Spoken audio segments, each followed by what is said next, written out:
Hey guys, happy Monday, max effort lower. This week's programming is a whole lot of fun. I always say that about every week, but whole lot of fun. So today, what our programming is today, a couple of different things. If you haven't noticed, the way I explain programming is the exact way that I do this programming, that I've been doing this programming for the last 3 years. This programming should take you, if you do it all, lift, accessory, metcon, depending on how long it is, and finisher.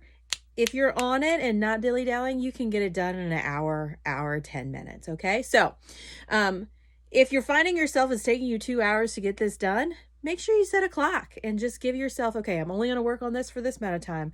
My rest sets are going to be short for this amount of time. I typically don't have longer than an hour to get these workouts in, so I'm back to back, okay?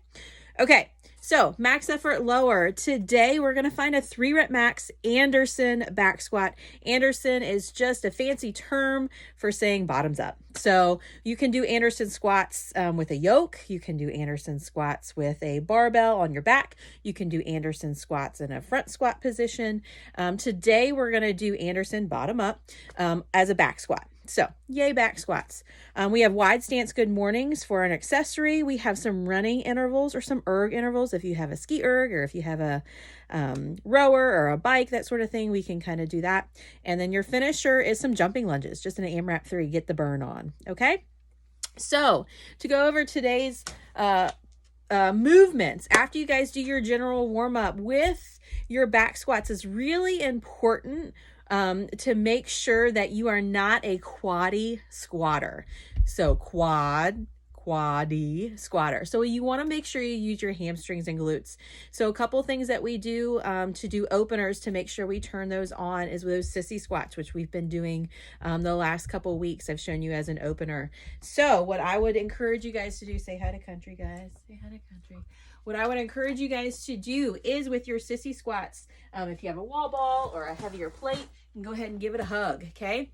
Feet are going to be narrow. Think just underneath of your hips. You're going to go ahead and get in that quarter squat position, okay? You can lean forward. You can round your back. I don't care.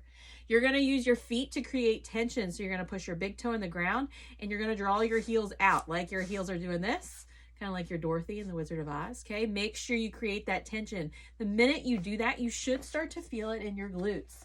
From here, inhale, exhale. Want you guys to keep doing that until it intensifies right through in here. Your glute max, not your glute med, the glute max, the big part of your butt, okay? That's going to turn on your glute max. That's going to help you to recruit your butt when you squat, okay?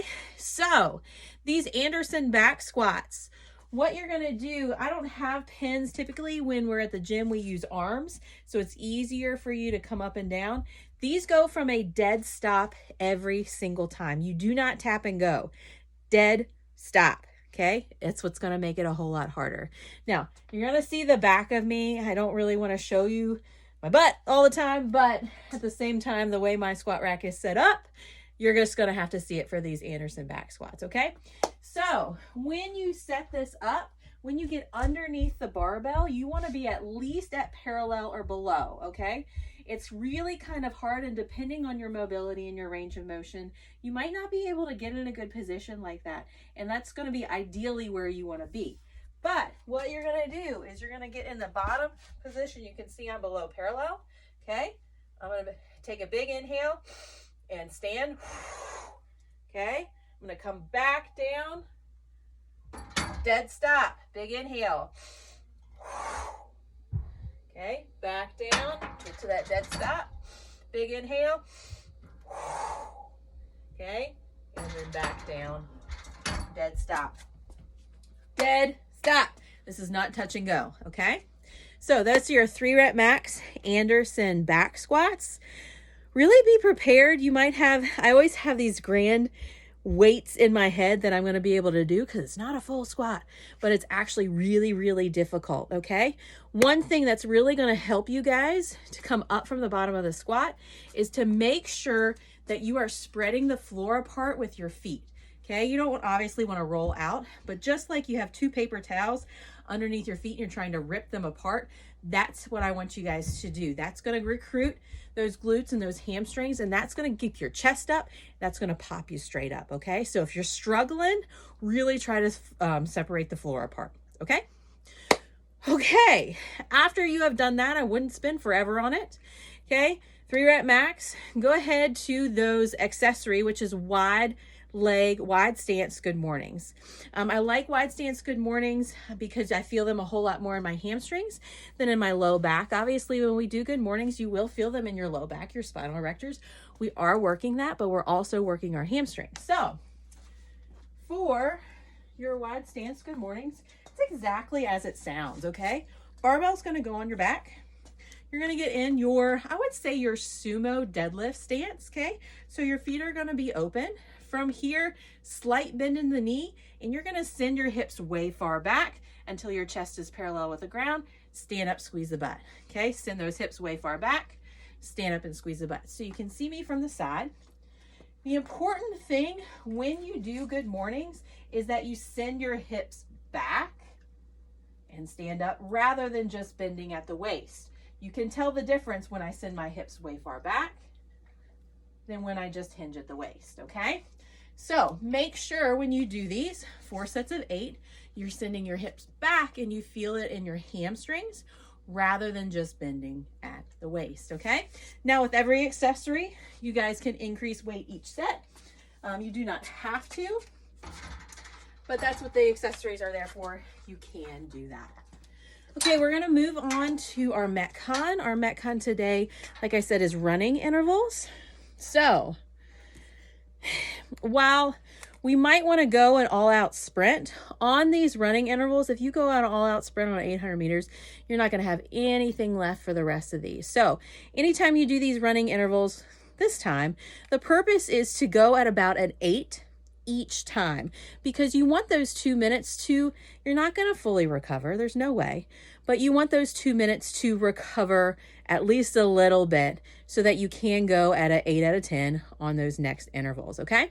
So you're going to do an 800 meter run, you're going to rest 2 minutes, you're going to do a 600 meter run, rest 2 minutes, you're going to do a 400 meter run, rest 2 minutes, and then you're going to do an AMRAP 1, just 1 minute of as many shuttle runs, 25 feet shuttle runs as you can. This is going to be more of a sprint than the rest of these. So long, still kind of long, and this is short and sweet, a sprint, okay? Your score for that, you don't really have to have a score. There's really no ending score. I just want you guys to kind of know your thresholds for these in these movements, okay? Interval work, so heart rate jacked and then recover. Interval work, heart rate jacked and then recover, okay? So last but not least, your finisher. This is going to burn a whole lot since you just did all of these squats and these running. So remember, finishers are there to flush blood to that area, to aid in muscle growth and recovery, and also help with soreness. So this is going to burn. Finishers aren't doing their job until they start to hurt. Okay, so what you guys are going to do is you're going to set a clock for 3 minutes, and you're going to give me 3 minutes of jumping lunges. I guarantee you after 20 seconds, you're going to want to stop. You're going to be taking a lot of breaks, but try to get back in there. Okay, so jumping lunges, make sure your back knee touches, okay, each time. If jumping is too much for you, then what you can do is you can do a hop, skip, hop, and then back down, hop up, back down, okay? If still that hop is too much, then you can do front lunges or you can do reverse lunges. The goal is just to be doing lunges for 3 minutes, okay? If you guys have any questions of today's workout, if you want to send me video analysis, 540-421-2758. I'm here to help. Have a great Monday, guys, and we'll see you next time.